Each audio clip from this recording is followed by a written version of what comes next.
사랑합니다. 옆에 분들과 인사할까요? 사랑합니다. 축복합니다. 인사하겠습니다. 추석 명절 기간을 보내고 있습니다. 잘 지내셨어요? 네, 즐거우십니까? 네. 여자분들 힘드시죠? 힘드셨죠? 네. 남자분들 힘드셨죠? 네. 네. 명절인데 왜 이렇게 힘들어야 될지 모르겠어요. 그렇죠? 만나니까 힘듦도 있는 것이죠. 이렇게 같이 만나서 기쁜 것도 있고 만나니까 또 힘든 것도 있습니다. 혼자 있으면 힘든 것 없지만 기쁜 것도 별로 없습니다. 혼자 있는 것은 나에게 아무런 상처 줄 사람들 없지, 그래서 좋아일 수도 있겠지만 그것이 아니라 우리를 기쁘게 하지 못하는 그런 일인 것 같습니다. 연애 프로그램 중에서 오늘날 관찰 프로그램들이 참 많이 생겼어요. 그리고 연예인들이 어떻게 살아가나 우리가 이렇게 TV를 통해서 많이 보고 있는 것 같습니다. 혼자 살아가는 싱글들, 나 혼자 산다라는 그런 프로그램들도 있고, 또 뭐 미우새라고 해서 아직까지 결혼하지 못한 좀 아직 늦가기 그런 사람들을 또 관찰하는 사람들도 있고, 또 결혼하시고 또 헤어진 사람들, 돌싱포맨, 그리고 돌아온 사람들을 또 관찰하는 프로그램들, 그리고 헤어진 사람들이 다시 만나기 위한 가정을 또 관찰하는 그런 프로그램들이 있고, 또 가족들을 관찰하는 프로그램, 아이들을 관찰하는 프로그램들이 있어서 우리 모두가 누군가의 사생활들을 이렇게 엿보는 그런 시간들을 갖고 있습니다.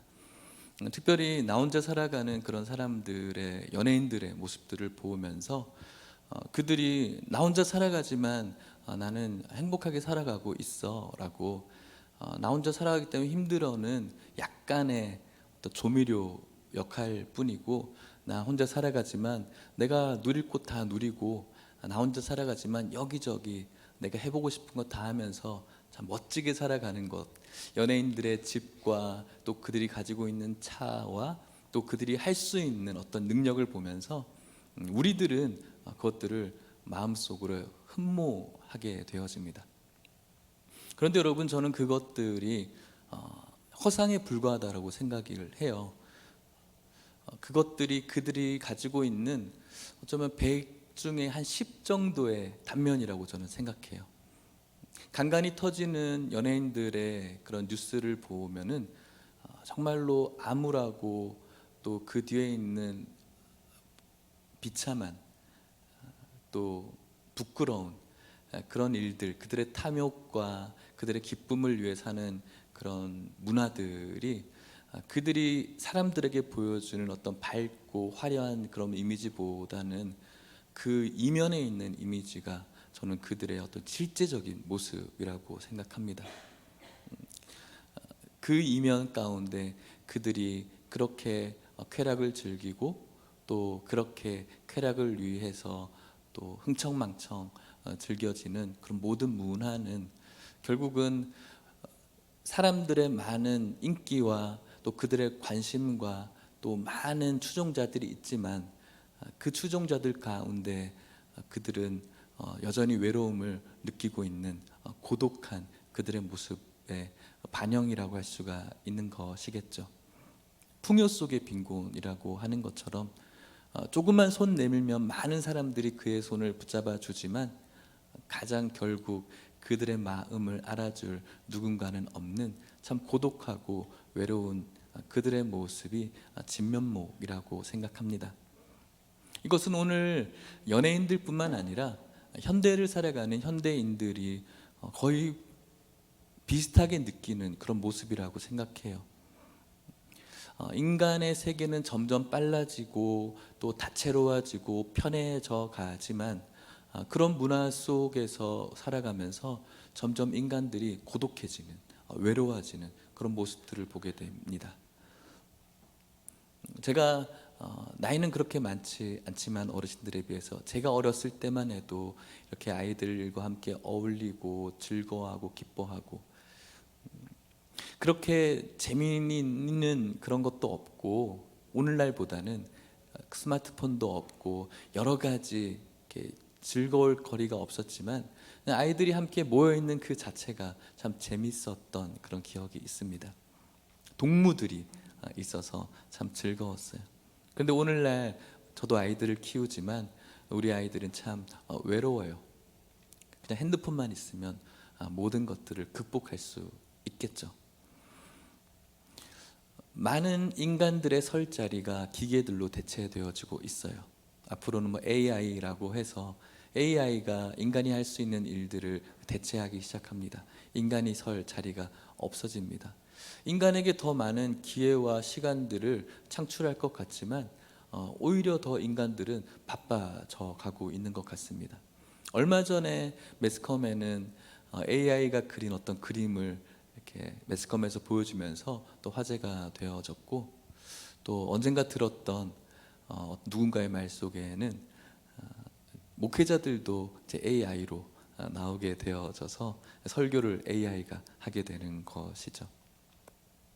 이렇게 해가면서 인간들의 설 자리는 점점 이뤄져 가고, 그 가운데 우리가 여유를 누리고 누군가와 더 교제하고 사랑을 나누기보다는 점점 무엇인지는 모르겠지만 불편했던 때가 오히려 더 정겹고 외롭지 않았고, 점점 편해지고 빨라지고 편의가 되어지는 이 세상 속에서 인간은 고독해지고 외로워지는 것을 느끼게 됩니다.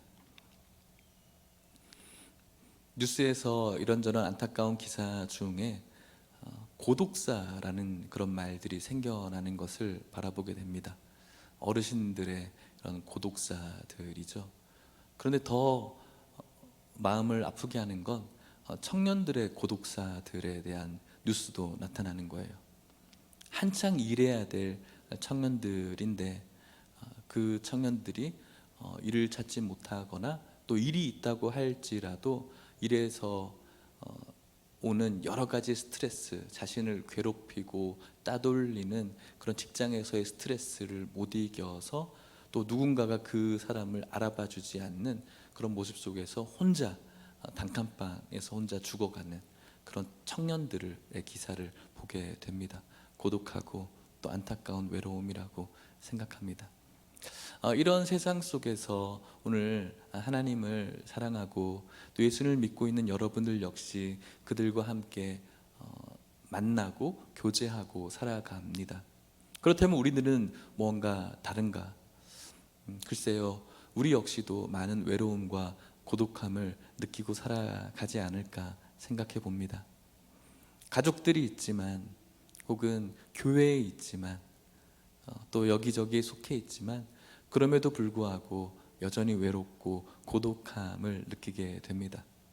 어쩌면 이것이 인간의 가장 또 근본의 본성 중에 하나는 아닌가. 누군가와 내 마음을 털어놓을 수 있는 그런 사람을 만나는 것, 그것이 참 좋은 복이지만 결정적으로 그것을 할 수 없는 또 인간의 본성은 아닌가 또 생각해 보기도 하죠. 성도들 중에서도 여러 성도님들이 계시지만 또 혼자 외로움을 느끼는 분들이 있고 또 그렇지 않은 분들도 있을 수 있습니다. 누구의 잘못이라고 할 수가 있을까요? 왜 저 사람을 외롭게 놔두었나? 혹은 뭐 그 반대의 어떤 이야기를 할 수가 있겠죠. 서로의 저는 잘못된 연약함이 있다라고 생각을 하게 되어집니다. 서로가 손을 내밀 필요가 있게 되어지는 것이죠. 그 중에서도 우리는 서로에게 손을 내밀게 되어질 때 인간으로서 하나님께 손을 내미는 그런 존재가 되어야 된다라고 생각합니다. 성도들과의 연결 그 이전에 하나님께 손을 내미는 그런 성도, 그 성도가 바로 나 혼자 살아가는 것 같지만 나 혼자 살아가지 않는 그런 성도라고 할 수가 있는 것이죠. 성경에도 나 혼자 살아가는 그런 성경의 인물들이 소개되어집니다. 많은 성경의 인물들이 오늘날 우리가 추앙하고 오늘날 우리가 본받고 닮기를 원하지만 그들의 실제적인 삶을 뜯어보면 참 고독하고 외로웠던 그런 사람들입니다. 다윗이 그랬죠. 많은 사람들이 골리앗을 이기고 다윗은 만만이다라고 치켜 세우고 찬송하기 그지 없었지만 혼자인 삶이었어요. 도망가야 됐고, 왕이 되어서도 그의 삶이 추앙받기 합당했지만 자신의 아들의 쿠데타 때문에 도망가야 되는 그 인생, 그 도망가는 산 가운데서도 물론 요압이라는 자신의 오른팔과 같은 존재도 있었지만 성경 곳곳에서 그의 외로움을 묻어내는 그런 시들을 우리가 알 수가 있습니다. 사도 바울도 그랬죠. 동역자들 분명히 있었지만 그가 걸어갔던 그 길은 홀로 걸어갈 수밖에 없었던 참 외롭고 고독한 길이다, 좁은 길이라고 이야기를 합니다. 그렇다면 오늘 우리도 마찬가지인 것 같습니다. 오늘 한 인물을 통해서 혼자 살아가는 그 인물이 혼자이지 않았던 모습을 바라보며 오늘 그 인물이 오늘 여러분들 되기를 주님의 이름으로 간절히 축복합니다. 그렇다면 오늘 우리가 창세기 말씀을 읽었는데 그 인물 가운데 소개하려는 인물은 바로 요셉입니다. 우리는 요셉에 대해서 잘 알고 있습니다. 그리고 많이 들었습니다. 또 그가 누렸던 많은 사람들이 바라는 그런 모습들이 있습니다. 총리의 모습이죠. 총리의 모습으로서 오늘 본문에 총리로 임명되어지는 장면인데 바로 그 당시에 애굽이었던 나라의 왕이었던 바로가 총리로 임명하는 장면에 요셉을 어떤 사람으로 이렇게 만들어 주는 것을 볼 때 정말 대단한 것을 느낍니다. 창세기 41장 40절에서 43절 말씀인데요, 같이 한번 읽어볼게요. 시작. 너는 내 집을 다스리라. 내 백성이 다 내 명령에 복종하리니 내가 너보다 높은 것은 내 왕자뿐이니라.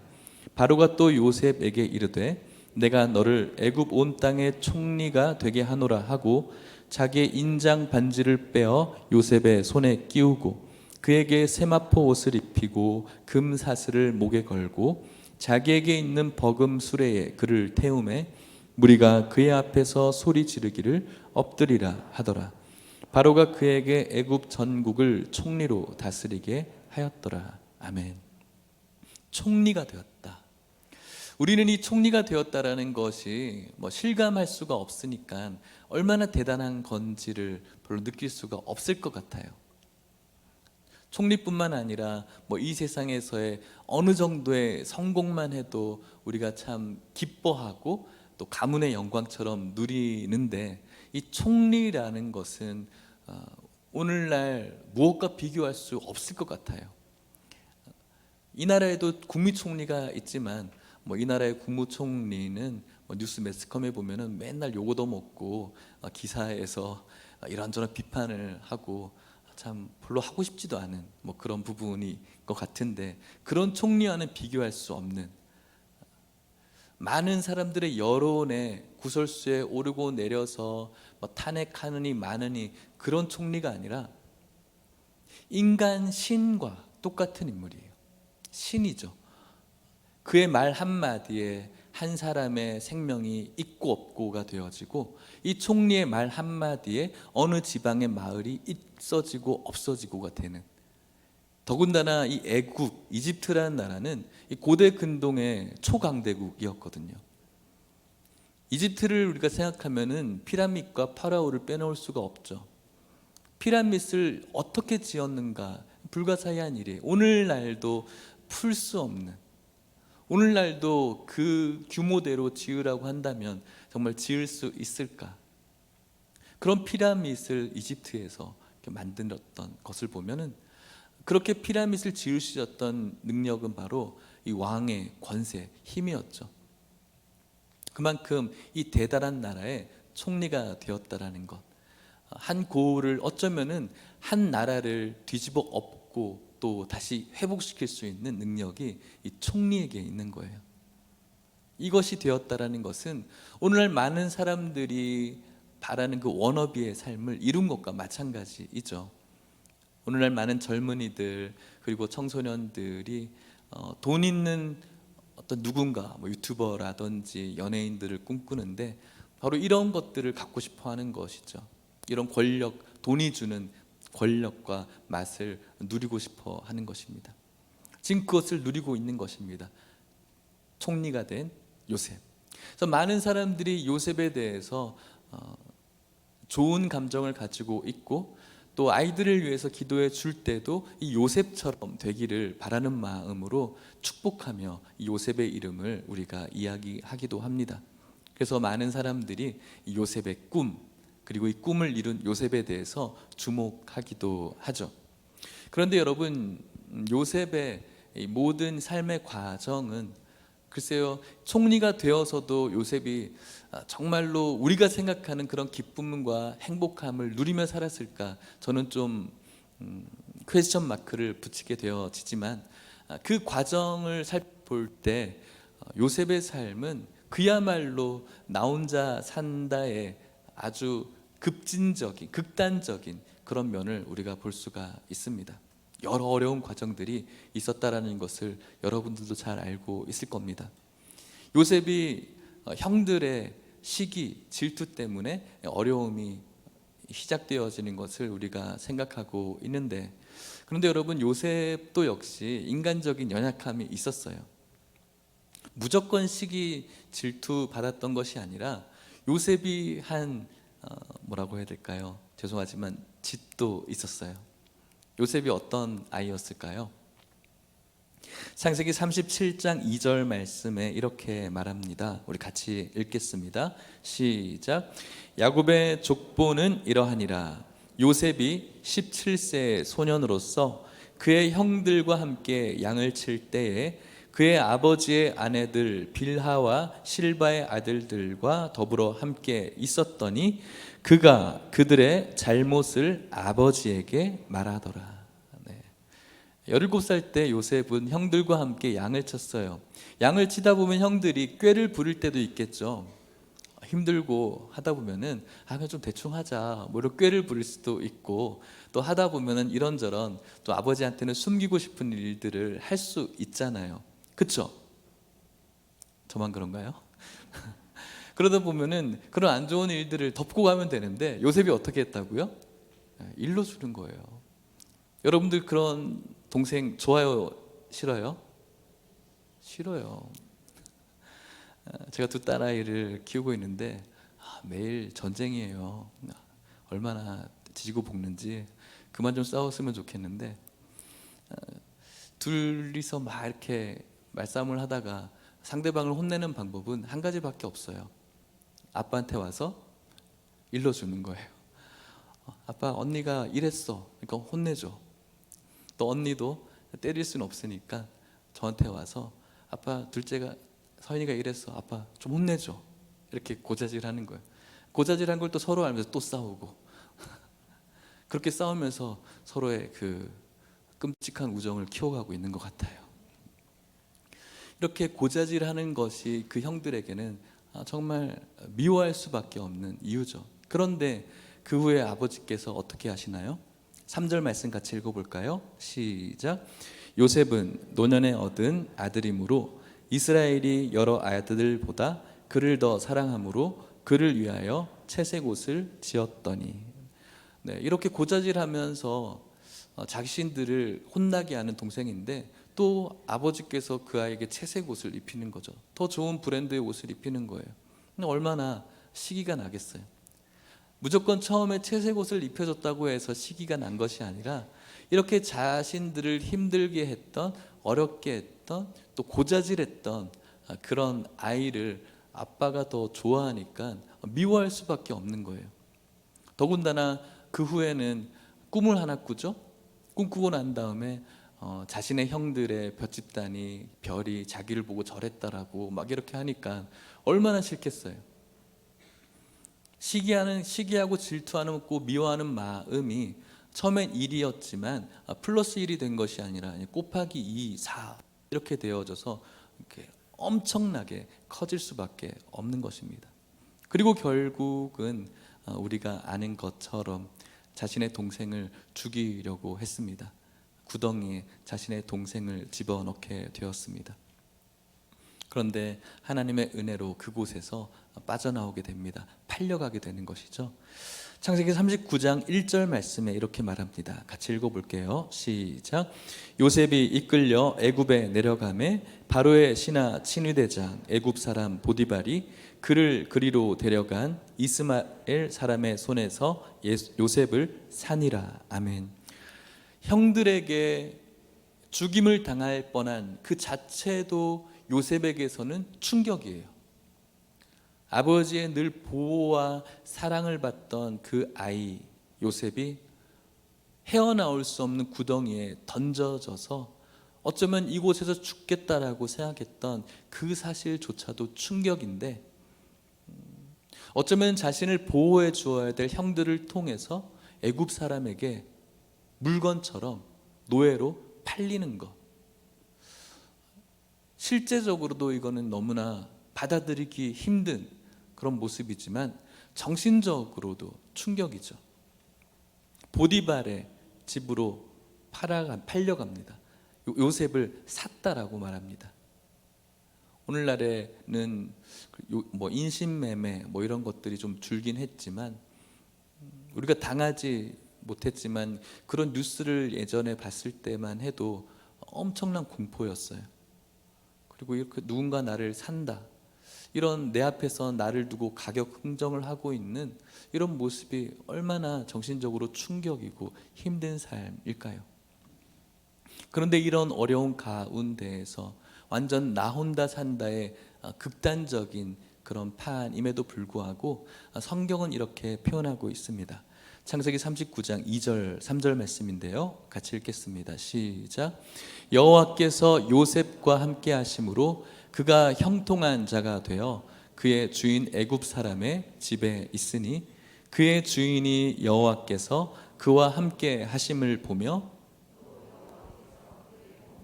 형통하게 하심을 보았더라. 아멘. 그렇게 힘들고 어려운, 정말로 자기 혼자밖에 없는 외롭고 고독한 상황이었지만 하나님이 함께 했다는 거죠. 그리고 형통했다라고 말합니다. 자, 이제 형통했기 때문에 요셉의 삶이 어떻게 해야 될까요? 다시 집으로 돌아가야 되겠죠. 형통하니까. 하나님이 함께 하시고 이제 형통하니까 돌아가야 되잖아요.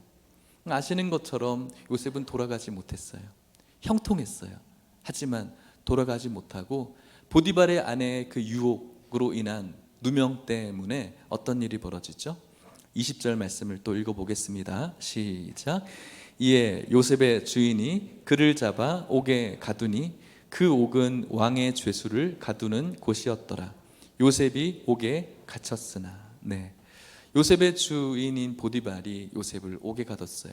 그냥 옥이 아니라 왕의 죄수를 가두는 곳, 경비가 더 삼엄하고 그냥 잡범이 아니라 중범을 다스리는 왕의 감옥에서 갇히게 됩니다. 채색 옷을 입었던 아이가 노예의 옷을 입었고, 노예의 옷을 입었던 아이가 이제는 죄수의 옷을 입었어요. 완전한 고독함이고 완전한 외로움이었습니다. 성경은 또 무엇이라고 이야기합니까? 23절 말씀을 읽어볼게요. 시작. 간수장은 그의 손에 맡긴 것을 무엇이든지 살펴보지 아니하였으니 이는 여호와께서 요셉과 함께 하심이라. 여호와께서 그를 범사에 형통하게 하셨더라. 아멘. 나 혼자 살아가는 사람의 극단적인 모습이었죠. 아무도 없어요. 형제도 없고 아버지도 없고, 보디발의 집에서 일 꽤나 잘했는데 그곳에서 인정받았던 사람인데 이제 그런 사람들도 없어요. 그럼에도 불구하고 혼자 있는 것이 아니라 누가 있다고요? 하나님이 계셨다. 그리고 형통했다. 형통했으니까 이제 어떻게 해야 될까요? 집으로 돌아가야죠. 요셉이 어떤 마음을 가졌을까요? 오늘도 나와 하나님이 함께 계신다. 나는 형통하다. 그러니까 나는 오늘 이 죄수의 이 시간도 참 좋다. 나는 평생 이 죄인의 삶을 살 거야. 이곳에서 계속 살 거야. 이런 마음일까요? 어떤 마음일까요? 여러분들은 어떠십니까? 여러분들이 살아가는 모든 삶의 과정에서 어려움을 만날 때마다 또 주시는 하나님의 은혜도 있을 수 있어요. 그것을 이겨낼 수 있는 그런 마음의 그런 은혜도 있을 수 있죠. 그런데 그 상황이 하나님이 내 안에 있기 때문에 그것이 너무나 좋아서 그냥 이 상황이 계속돼도 나는 괜찮아, 그러니까 계속됐으면 좋겠어 라고 이렇게 기도하는 분들 있을까요? 그렇지 않겠죠. 요셉도 그랬어요. 나는 여기가 좋사오니, 나는 죄인으로 계속 있어도 나는 괜찮아. 그게 아니었어요. 요셉이 그 죄 감옥에서 만났던 두 사람이 있죠. 술 맡은 관원장과 또 떡 맡은 관원장이 있어요. 그곳에서 술 맡은 관원장의 꿈을 해석해 줍니다. 그리고 술 맡은 관원장이 다시 자신의 직업을 회복할 것을 예언해 주죠. 해석해 주죠. 그리고 그 사람이 실제로 그렇게 회복되어집니다. 술 맡은 관원장의 권위가 굉장히 대단한 그런 권위를 가지고 있었습니다. 그리고 난 다음에 요셉이 이 술 맡은 관원장에게 이렇게 말합니다. 창세기 40장 14절 말씀입니다. 읽겠습니다. 시작. 당신이 잘 되시거든 나를 생각하고 내게 은혜를 베풀어서 내 사정을 바로에게 아뢰어 이 집에서 나를 건져 주소서. 예. 요셉이 나가고 싶었을까요? 안 나가고 싶었을까요? 나가고 싶었어요. 당신 잘 되면 나도 좀 도와주세요. 나 여기 있는 거 너무 힘들어요. 하나님이 함께 하십니다. 하나님이 형통하게 하셨습니다. 그럼에도 불구하고 요셉은 삶은 힘든 건 힘든 거예요. 고난스러운 거예요. 아픈 건 아픈 거예요. 마약이 아닌 거죠. 오늘 여러분들의 인생도 마찬가지라고 생각해요. 저도 마찬가지고. 하나님의 은혜 있어요. 하나님이 주시는 그런 기쁨도 있어요. 하나님이 주시는 축복도 있을 수 있어요. 하나님이 오늘도 우리와 함께 하세요. 그럼에도 불구하고 여러분들의 상황은 힘들 수 있어요. 힘든 건 힘든 거예요. 이 상황 속에서 벗어나기를 그런 바라는 마음이 오늘 우리들에게 있어서 기도하는 것이 오늘 우리들의 모습인 것이죠. 당신 잘 되면 나도 여기서 좀 나가게 해주세요. 어쩌면은 한 가닥의 희망을, 소망을 요셉이 술 맡은 관원장에게 걸고 있었을 거예요. 그런데 더 불행한 것이 뭐죠? 창세기 40장 23절 말씀을 같이 읽어볼게요. 시작. 술 맡은 23절입니다. 시작. 술 맡은 관원장이 요셉을 기억하지 못하고 그를 잊었더라. 아멘. 요셉은 이제 잘 돼서 나갔으니까 기대하고 있겠죠. 좀 있으면 그래도 그 사람이 이야기해줘서 좀 나갈 수 있는 뭔가 신용이라도 있지 않을까. 일말 한 가닥 기대를 여기에 두고 있는 거죠. 여전히 이 상황 속에서 요셉은 하나님이 함께 하셨다, 형통했다라는 거예요. 그런데 그를 잊어버렸어요. 이것보다 더 큰 불행이 어디 있겠습니까? 오늘 나 혼자 산다의 완전한 극단적인 모습 속에서 완전한 고독과 외로움에 있어야 될 이 요셉. 어쩌면은 여러분들이 오늘날 느끼고 있는 여러 가지의 문제와 어려움 속에서 느끼는 사랑하는 남편과 아내에게도 이야기하지 못하는, 또 여러 친한 사람들이 있지만 나 혼자 외로운 것 같고 고독한 오늘 여러분들의 모습은 아닌가. 하나님께서 나와 함께하고 있는 건 알고 있지만 그럼에도 불구하고 여전히 이런 괴로움을 느끼고 있는 오늘 여러분들의 삶은 아닌가 생각해 봅니다. 형통한 삶. 나는 빨리 집으로 돌아오고 싶은데 여전히 나는 이곳에 있다. 그런데 성경은 형통하다라고 표현합니다. 내가 원하는 형통은 집으로 돌아가는 것인데 성경이 말하는 형통은 도대체 무엇인가?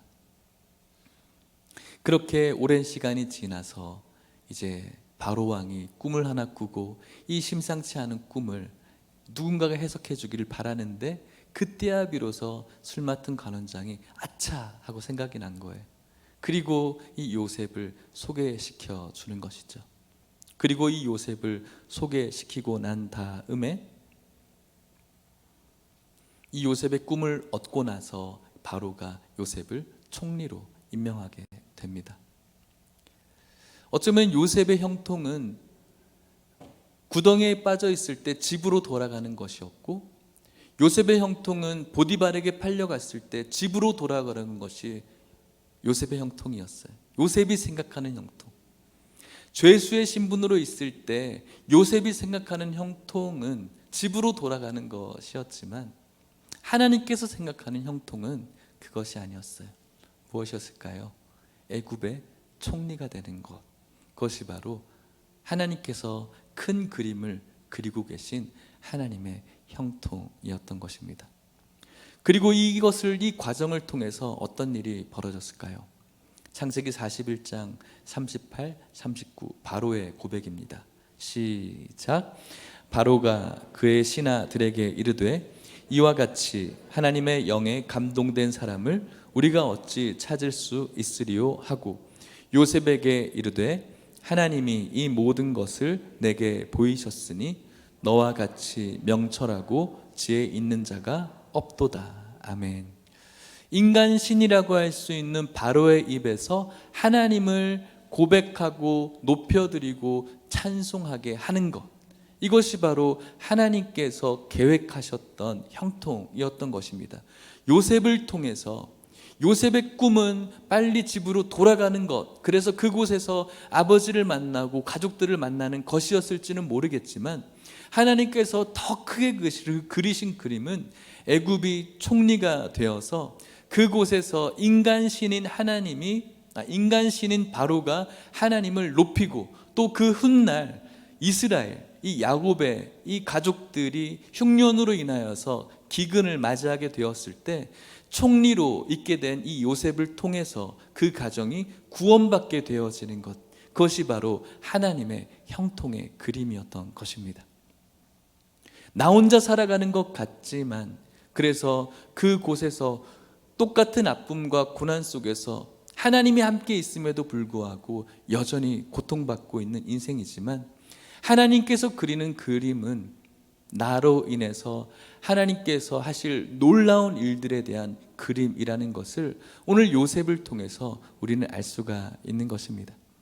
사랑하는 성도 여러분, 오늘 여러분들이 혹시 여러 가지의 문제 속에서, 혹은 문제가 없더라도 여러분들의 가정에서, 여러분들의 학교에서, 일터에서, 혹은 교회에서 외로움과 고독함을 느끼는 나 혼자 산다의 그런 삶을 살고 있으십니까?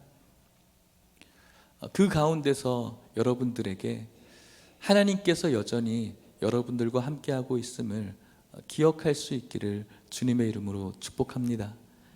그리고 여러분들의 형통을 오늘도 하나님께서 그려가고 계심을 믿을 수 있기를 주님의 이름으로 축복합니다. 말씀을 마치려고 합니다. 점점 우리의 고독함과 외로움은 커져만 가는 것 같지만 그렇지 않습니다. 오늘 하나님께서 여러분들과 함께하고 계십니다. 오늘 여러분들이 그리고 있는 형통함이 분명히 있을 것입니다. 오늘 하나님이 나와 함께하고 있기 때문에 오늘 내 삶은 이렇게 됐으면 좋겠다. 여러분들의 형통을 꿈꾸고 계실지 모르겠습니다. 그렇게 됐으면 좋겠습니다. 하나님과 여러분들이 그리는 형통이 맞아서 그렇게 됐으면 좋겠습니다. 그런데 여러분, 그렇게 되지 않을 수도 있습니다. 마치 요셉이 빨리 집에 돌아가고 싶었던 것처럼 하나님이 함께 하시고 하나님이 형통케 하셔도 요셉은 여전히 당신 나가면 잘 되면 나도 여기서 좀 나가게 해주세요.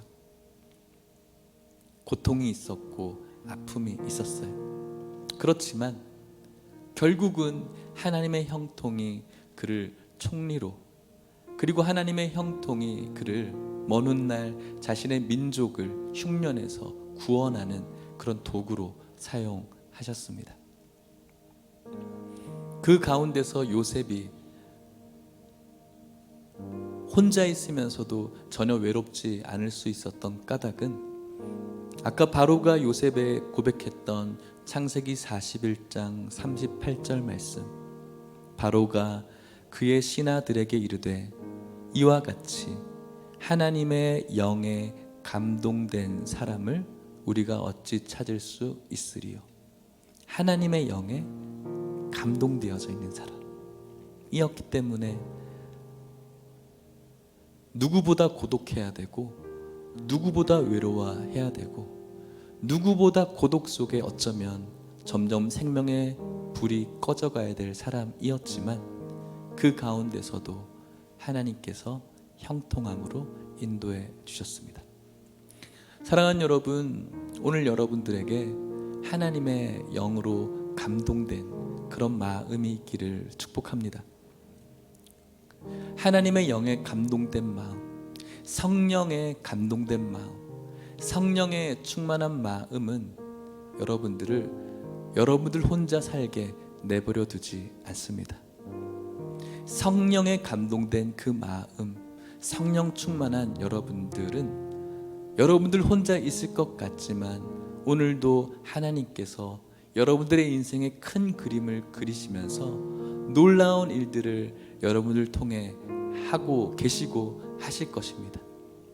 외롭고 고되어 보이는 그 길 같지만 가장 위대하시고 전능하신 하나님이 한때는 내 친구가 되어주시고, 한때는 내 남편이 되어주시고, 내 신부가 되어주시고, 나의 모든 것들이 되어주시는 줄 믿으시기를 바랍니다.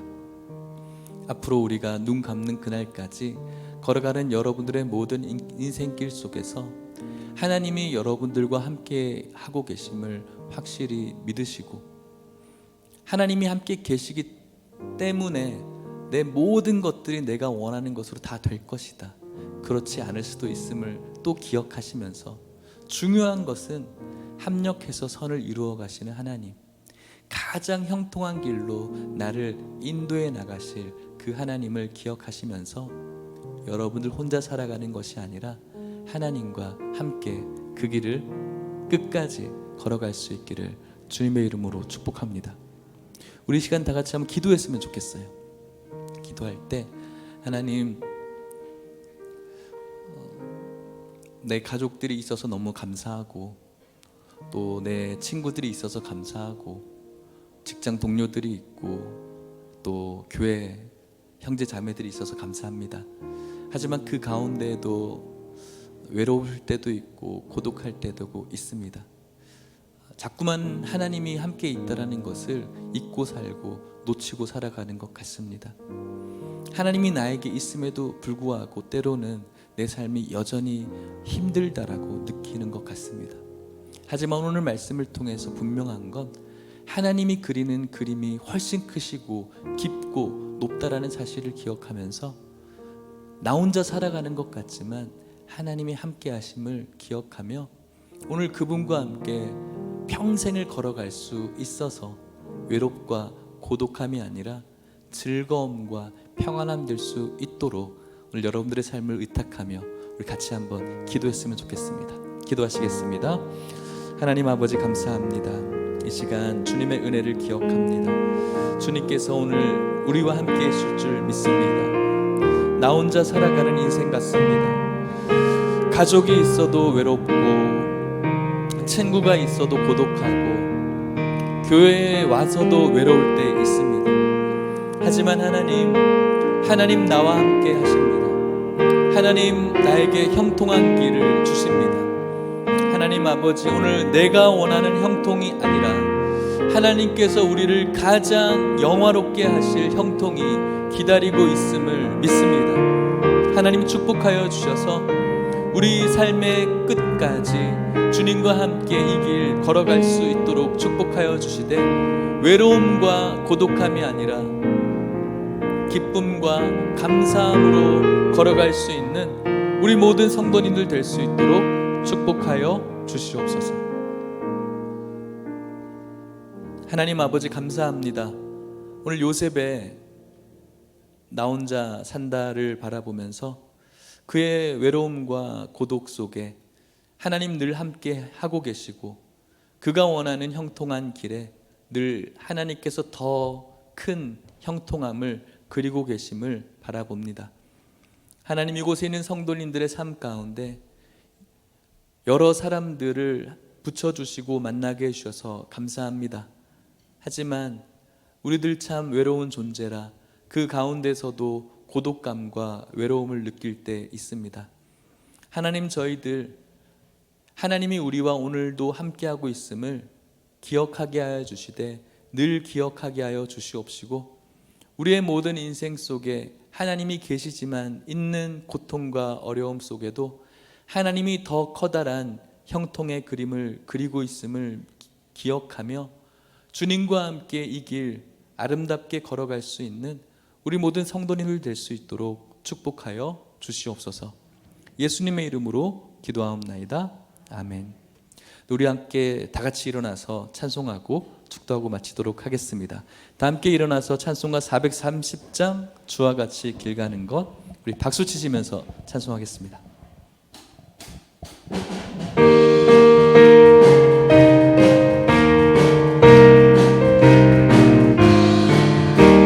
주와 같이 길 가는 것 즐거운 일 아닌가. 우리 주님 걸어가신 발자취를 밟게 한 걸음 한 걸음 한 걸음 주 예수와 함께 날마다 날마다 우리 걸어가리. 어린아이 같은 우리 미련하고 약하나 주의 손에 이끌리어 생명길로 가게 한 걸음 한 걸음 한 걸음 주 예수와 함께 날마다 날마다 우리 걸어가리. 꽃이 피는 들판이나 험한 골짜기라도 주가 인도하는 대로 주와 가. 요셉처럼 한 걸음 한 걸음 한 걸음 주 예수와 함께 날마다 날마다 우리 옛 선지자 에녹같이 옛 선지자 에녹같이 우리들도 천국에 들려 올라갈 때까지 주와 가. 요셉처럼 한 걸음 한 걸음 한 걸음 주 예수와 날마다